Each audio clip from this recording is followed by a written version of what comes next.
Bonjour et bienvenue, je m'appelle Anthony Touchard, vous écoutez Graines d'investisseurs, le podcast fait par un investisseur pour les investisseurs. Ici on parle d'immobilier, de développement personnel et d'entrepreneuriat. L'objectif de ce podcast est de vous donner des clés, des conseils et pourquoi pas vous aider à entreprendre le changement de votre vie. Alors installez-vous confortablement, je vous souhaite une bonne écoute, c'est parti.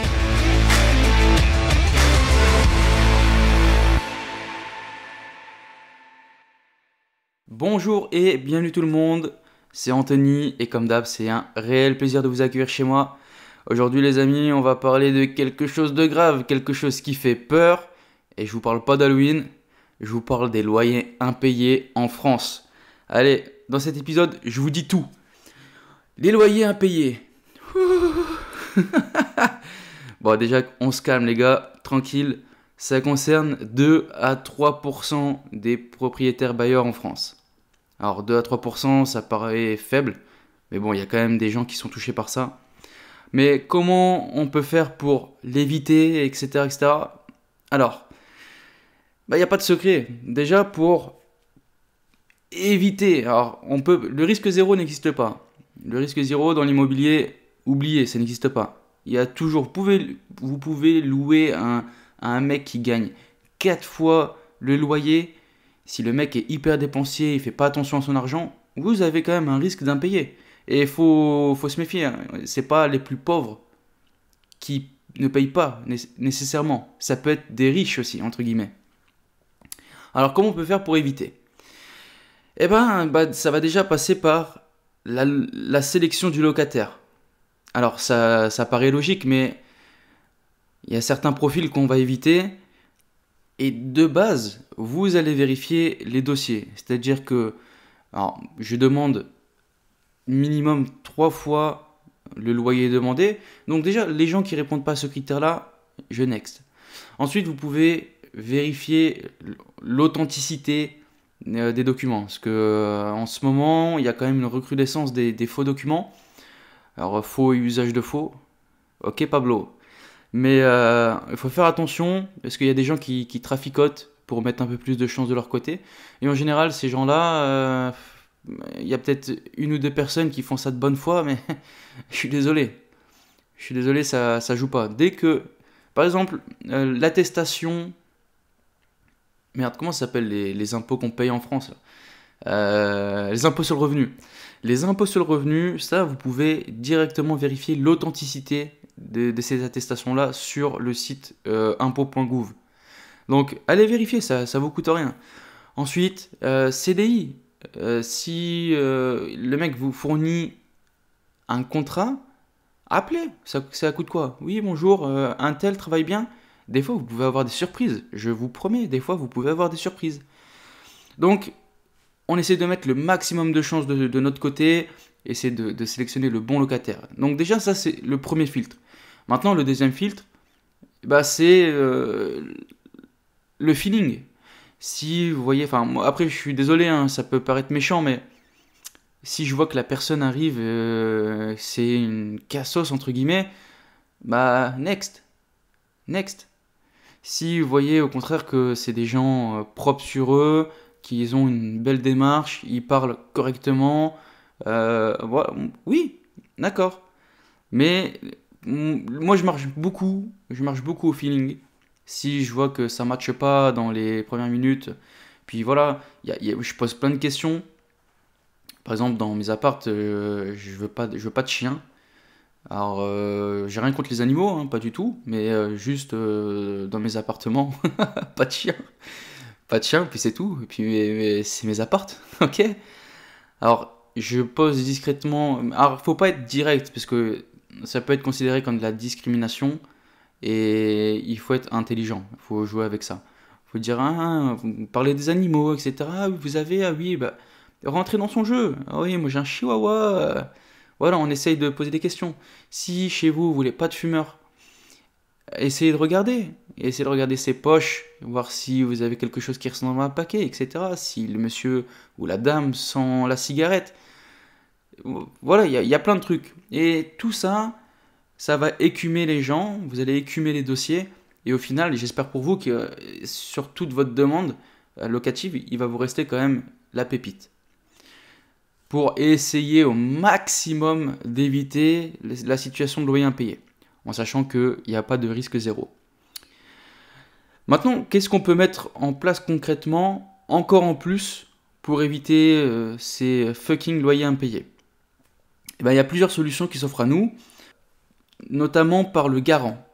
Alors le garant, c'est une personne qui va se porter garant, c'est-à-dire qu'elle va se porter, en gros, si le locataire ne respecte pas son engagement à payer le loyer, vous pourrez vous retourner contre le garant.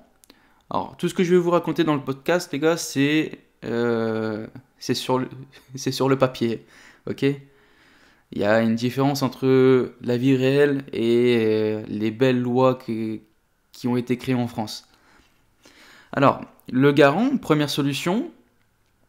Deuxième solution, vous avez la GLI, c'est la garantie loyer impayé. Alors, la GLI, c'est pas mal. C'est une garantie qui opère jusqu'à un maximum de 70 000 euros. Également avec ça, vous avez une protection juridique pour tout ce qui est contentieux, donc les frais de justice, l'avocat, etc., etc. Vous avez également tout ce qui est une enveloppe pour risque de dégradation, qui va, en général, ça tourne entre 5 et 10 000 euros. Également, vous avez, si jamais suite à un départ brutal, par départ brutal, on entend que votre locataire est mort, etc. La GLI, elle peut prendre en compte les loyers jusqu'à la reprise effective de votre logement. C'est-à-dire votre locataire décède, le temps que la situation, redevienne normale, le temps que vous récupérez votre logement, la GLI est capable de vous payer les loyers. Alors maintenant, c'est à souscrire avant. C'est à souscrire avant. Il est rare de trouver une GLI qui vous prend un locataire en cours de bail, parce que il n'aura pas été soumis à leur filtre, etc. Donc c'est compliqué. Maintenant, la GLI, sur le papier, c'est cool, c'est top, mais il faut savoir que c'est payant. C'est quelque chose qui est payant et ça coûte en moyenne de 3 à 6% du loyer. Ça varie des GLI et ça varie des montants garantis.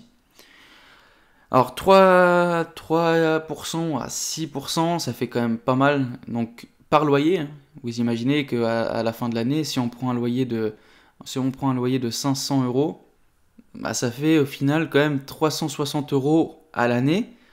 Alors comme ça paraît pas énorme, mais pour quelqu'un qui a pas énormément de cash flow, c'est pas négligeable. C'est pas négligeable. Maintenant, on va savoir que quand même, ces frais-là, c'est des frais qui sont déductibles à 100%.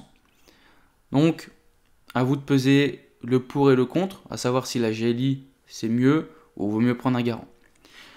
Maintenant, attention, on se redresse, il y a la garantie Visale. Pour une fois que l'État nous sort un truc de ouf, il faut le souligner. Il faut le souligner, les amis. La garantie Visale, c'est énorme. C'est une garantie financée par l'État qui, sincèrement, rivalise aisément, mais alors aisément, avec les garanties privées. La Visale, elle couvre jusqu'à 36 mois de loyer. 1500 euros. Alors, il y a un plafond maximum au niveau du loyer, mais il faut y aller. 1500 euros maximum en Ile-de-France, 1300 euros en province. Le problème, c'est que c'est pas accessible à tout le monde. Ça va prendre en compte tous les locataires qui ont 18 à 30 ans, peu importe leur situation.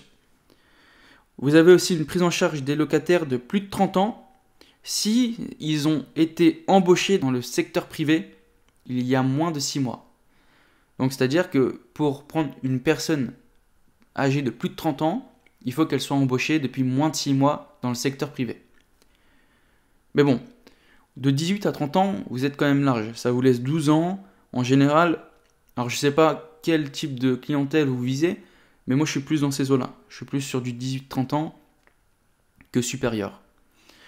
La garantie Visal, elle est gratuite, les gars. Elle est gratuite. Quand je vous dis que c'est... Alors pour moi, sur le papier, c'est la meilleure garantie loyer impayé qui existe sur le marché. Elle est gratuite, elle est ni payée par le locataire, ni payée par le propriétaire. C'est l'État. Alors, est-ce qu'on peut cumuler garantie loyer impayé ou garant Visal? Niet. On peut pas tout avoir, les gars. Il faut faire un choix. Alors, sincèrement, ça reste mon avis. Entre avoir une garantie ou un garant, personnellement, moi, je préfère avoir une garantie. Parce que c'est un organisme, vous avez plus facilement contact avec un organisme. Ils vont pas chercher 1000 chemins pour ne pas vous payer. C'est écrit dans le contrat, vous respectez. Voilà, ils vous payent, basta. Avec un garant, ça peut être plus compliqué. Aller le démarcher, aller le contacter, à lui dire ok, bah, un tel n'a pas payé, c'est toi qui vas me payer. C'est compliqué. Maintenant, sachez quand même que voilà, si jamais vous êtes un jour en situation de loyer impayé, et c'est quelque chose que je ne vous souhaite pas du tout, alors vraiment pas, si vous pouvez éviter d'être dans les 3%, ça serait cool. Donc sélectionnez bien votre locataire et ça devrait le faire. Mais bon, je vais vous donner un peu une expérience que j'ai eue, je vais vous raconter. Alors, sachez quand même que si il y a un problème, on reste des humains. À la fin, on reste des humains. On n'est pas là, on n'est pas des machines, les gars. Si vous avez choisi le bon locataire, qui vous a jamais fait de crasse et que, voilà, vous savez, des coups de dur dans la vie, ça arrive à tout le monde. Pour moi, la première étape à faire avant d'entamer quoi que ce soit, bah, c'est le dialogue. Et clairement, en situation de loyer impayé, moi je vous conseille réellement, mais réellement, d'entamer le dialogue et de rester courtois et cordial. On va pas envenimer la situation, essayer de comprendre le pourquoi du comment, etc. etc. Sachez que bah, il existe des aides aussi pour votre locataire. Alors pour avoir un avis global de la situation, sachez qu'il y a SOS loyer impayé. Alors notez, je vous donne le numéro, je suis gentil. C'est le 0805 160 075. 0805 160 075. Dites SOS loyer impayé. Vous appelez SOS loyer impayé et vous pouvez demander des conseils gratuits. Autant vous en tant que bailleur, autant votre locataire en tant que locataire. On va essayer de trouver des solutions. Ils vont essayer de trouver des solutions, savoir où il peut aller demander des aides, qu'est-ce qu'il peut faire, vous, qu'est-ce que vous devez faire, etc. etc. En général, ils vont essayer de vous dire allez chez un médiateur, etc. etc. Mais voilà, d'abord le dialogue, on essaie de trouver des solutions avant de sévir. Votre locataire, il peut avoir des aides telles que des aides du Fonds de solidarité au logement. Or, c'est des aides françaises. Il me semble que ça doit être les caisses d'allocation familiale qui doivent donner ça ou quelque chose comme ça. Donc en gros, c'est des aides. Alors, bien sûr, elles sont sous conditions financières. Vous vous doutez bien qu'un locataire qui touche 4 000 euros par mois, qui a 26 000 euros de crédit par mois et qui n'arrive plus à payer son loyer, bah lui, désolé pépère, mais voilà. Mais par contre, si vous avez par exemple un locataire qui, je sais pas, a fait un burn-out et a quitté son taf et puis il n'arrive plus à joindre les deux bouts, bah voilà, il y a des solutions pour lui. Donc vous avez le FSL, donc le Fonds de solidarité au logement, et vous avez également Action Logement. Donc Action Logement qui eux aussi proposent des aides pour les situations difficiles. Pour moi, la première étape, c'est d'aller voir votre locataire et essayer de trouver une solution ensemble, de savoir pourquoi, orientez-le, dites-lui, ok, allez voir un tel, et on essaie de trouver une solution à l'amiable. Voilà. Alors maintenant, moi, je vais vous énumérer les étapes. La procédure de loyer impayé, les amis, c'est quelque chose de hyper réglementé. Il faut être dans les clous ou vous faites défoncer. C'est tout simple.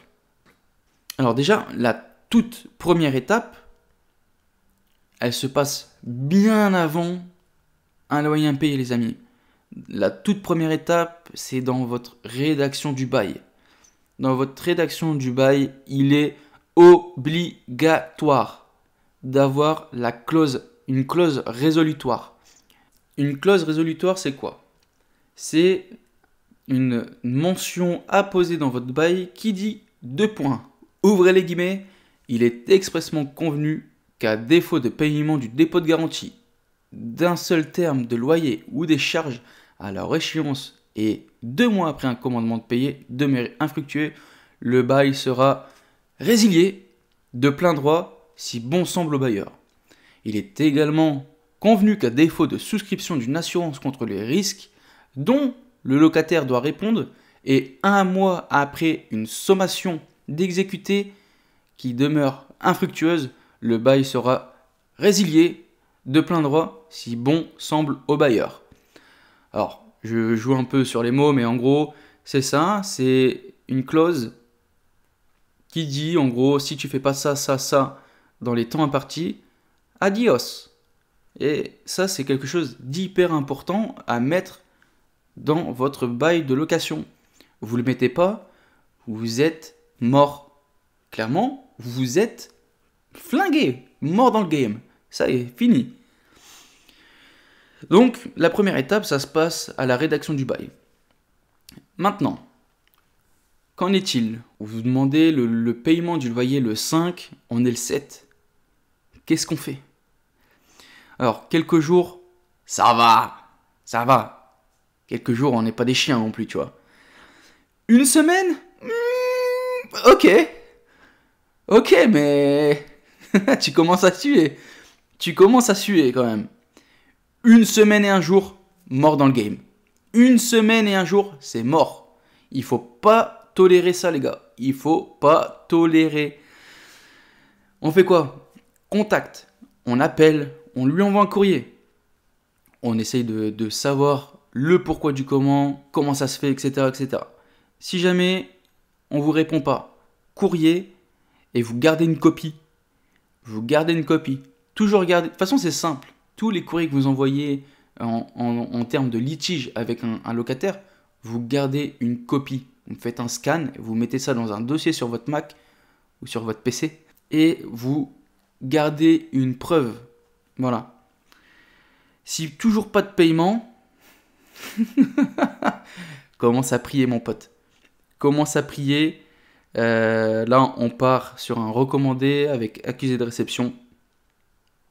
Et dans le même temps, on prend contact avec le garant, on prend contact avec Visal et on prend contact avec la GLI pour prendre connaissance de la marche à suivre. Parce qu'elle diffère en fonction des organismes. Grosso modo, c'est pareil, mais vous avez des délais à respecter obligatoirement, sinon vous êtes hors circuit. Alors là, les amis, on est à 1 mois. 1 mois de loyer. 1 mois sans loyer. Ça pue. Là, clairement, ça pue à mort. Et ben là, c'est mise en demeure. Et en gros, la mise en demeure, c'est quoi? C'est un recommandé plus où tu viens en mode viens on se tape. Octogone. Tu vois, c'est octogone. C'est toi et moi au tribunal, je te fight. En gros, c'est ça, hein, la mise en demeure. La mise en demeure, c'est quelque chose d'hyper important. Hyper important parce que c'est à partir de là que vous allez pouvoir demander des dommages-intérêts et que concrètement, la démarche va être mise en place. Attention sur la rédaction de la mise en demeure. La rédaction de la mise en demeure, elle doit être propre et bien rédigée avec les bonnes clauses. Les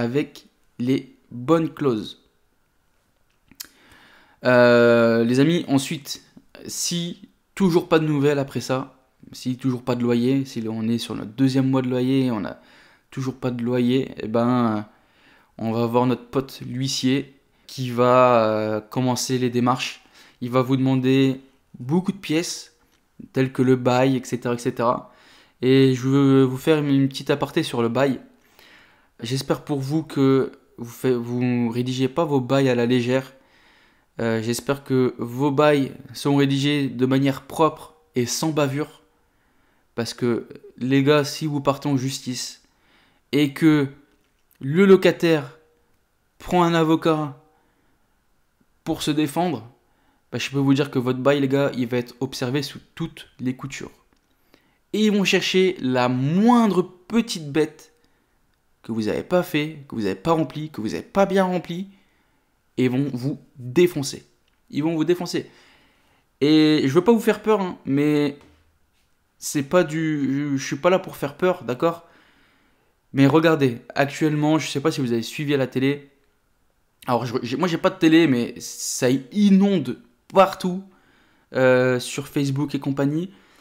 Vous avez, il me semble que c'est Théoul-sur-Mer ou un truc comme ça. Bref, dans le sud, un monsieur qui avait une résidence secondaire et qui va tranquille, il prend la route.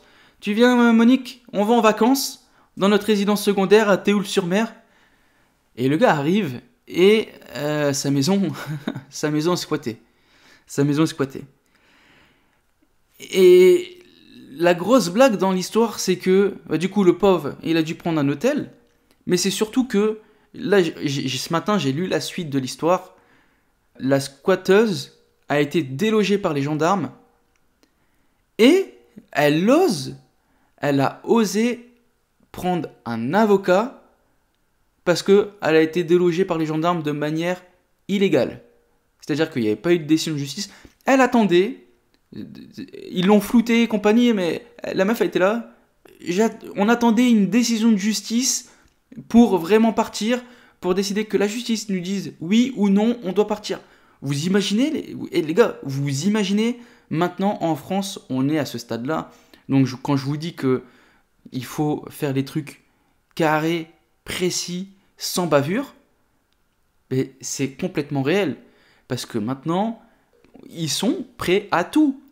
Ils sont prêts à tout. Alors, je vous rassure, bien sûr que c'est pas la majorité des locataires. J'ai jamais eu de problème avec mes locataires, sauf une, que je vais vous raconter juste après.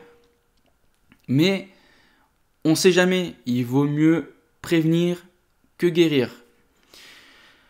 Et du coup, sans transition, je vais vous donner ce qui m'est arrivé. Je vais vous dire ce qui m'est arrivé.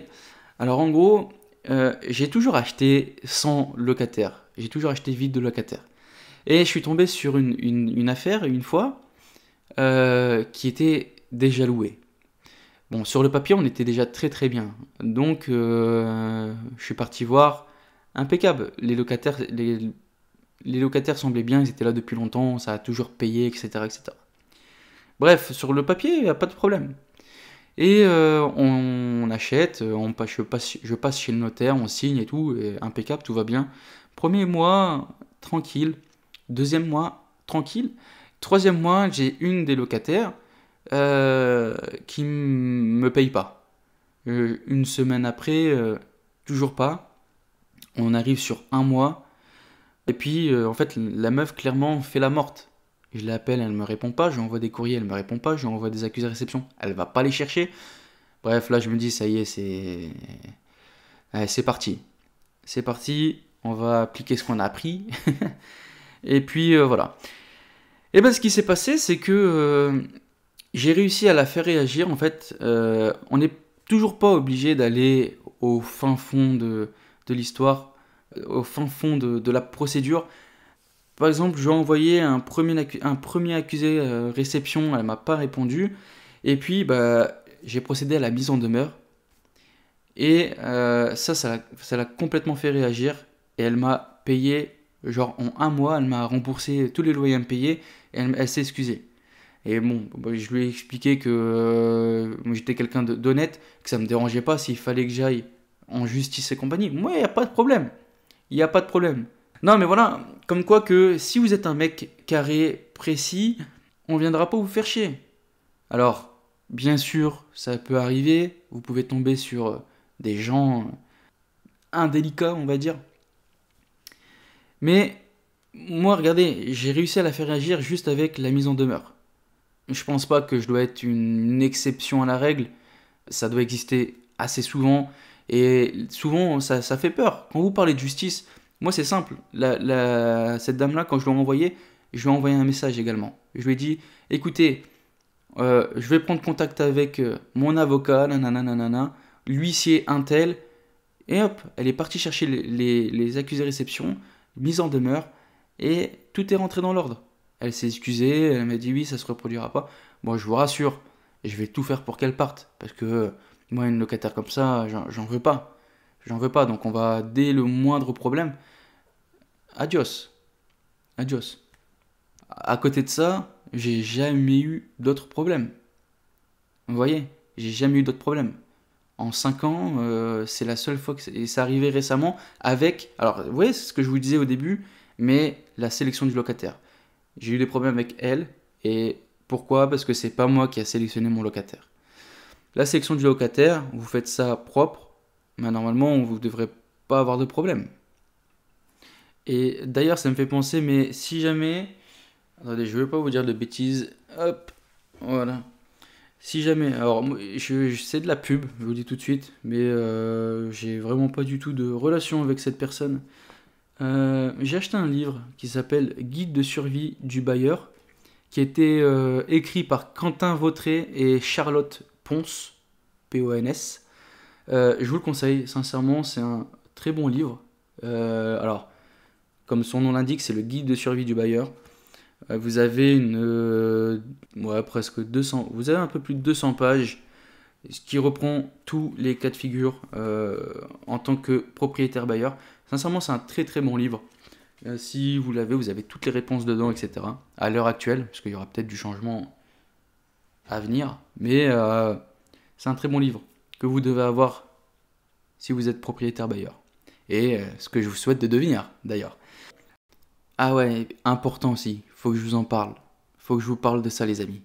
Alors, je vais vous donner la position officielle. Faites attention, si jamais vous voulez vous faire justice vous-même, si vous voulez couper l'eau, couper l'électricité, ou je sais pas quoi, rentrer chez le locataire sans l'avoir prévenu, utiliser un double des clés pour changer les barrières et compagnie, attention, attention. Il faut faire gaffe avec ça, parce qu'un locataire, il va se retourner contre vous, et là les gars, vous êtes morts dans le game, et là vous n'êtes pas une question de loyer, vous allez vous manger sale. Donc attention avec tout ça, il y en a de plus en plus qui préconisent des solutions comme ça. Alors, et je peux comprendre, vraiment, je peux comprendre que en France, il y a une justice à deux vitesses concernant le propriétaire et le locataire. Et c'est vrai, mais à un moment, ça va changer, c'est obligatoire. Enfin, j'espère, écoutez, je croise les doigts. C'est pas possible, on peut pas être protégé à tel point que les locataires puissent rentrer chez toi, squatter et ne pas être délogés. Enfin, c'est tellement inimaginable, c'est dingue. Mais les lois vont changer, il faut laisser du temps au temps, comme dirait un chanteur, je sais pas qui, mais non, voilà, mais il faut faire attention à tout ça. Il y a de plus en plus de gens qui disent oui, fais ça, retire les portes, retire les fenêtres. Attention, attention. Bon, ça, les amis, c'est la version officielle. Après, la version officieuse, peut-être que je vous la dirai en face-to-face. Mais sur ce podcast, je vous dis attention. On joue pas avec ça. Comme d'habitude, les amis, si vous avez des questions, si vous voulez que je pose des questions en direct sur le podcast et compagnie, il n'y a vraiment pas de problème. Vous m'envoyez un message sur Instagram. Alors, mon Insta, c'est Anthony, A-N-T-H-O-N-Y, tiré-du-bas, T-H-R-D. Vous m'envoyez un message, il n'y a pas de problème. Bon, allez, je me fais mon petit coup de pub. Et aujourd'hui, on innove. J'essaie de vous faire encore un peu plus pitié. les amis, inondez le podcast de 5 étoiles sur toutes les plateformes qui existent. Apple Podcast, Google Podcast et j'en passe. Mettez-moi des reviews. Mettez des commentaires. Donnez-moi envie de continuer à vous faire des... Attends, je coupe cette merde. Donnez-moi envie de continuer. Faites découvrir ce podcast à des gens qui ont envie de découvrir l'immobilier. Je pense que c'est accessible à tout le monde. C'est pas des choses complexes que moi j'essaie de vulgariser au maximum, vous donner des conseils pertinents, etc. Partagez ce podcast à des gens qui sont dans l'immobilier, qui veulent découvrir l'immobilier. Mais il y a aussi cette partie mindset, développement personnel, et on va aborder aussi l'entrepreneuriat. Donc partagez, s'il vous plaît, faites grandir la communauté. C'est grâce à vous, clairement, c'est grâce à vous si il y a un petit peu plus de monde que quand j'ai commencé. C'est déjà très bien, j'en suis content. Je sais pas concrètement là on a combien, mais j'ai déjà j'ai pas mal, j'ai pas abusé, pas mal, on va rester humble. J'ai quelques retours sur mon Insta, ça me fait grave plaisir. Et voilà, maintenant si vous voulez, vous avez des idées pour améliorer le podcast, donner un peu plus d'interactivité, etc. Moi je suis preneur d'idées. N'hésitez pas à me le dire par message privé sur Insta. Et on essaiera de faire quelque chose de mieux en mieux en espérant que ça vous plaise. Voilà la team. Écoutez, le podcast est fini. Je vous souhaite beaucoup de bons.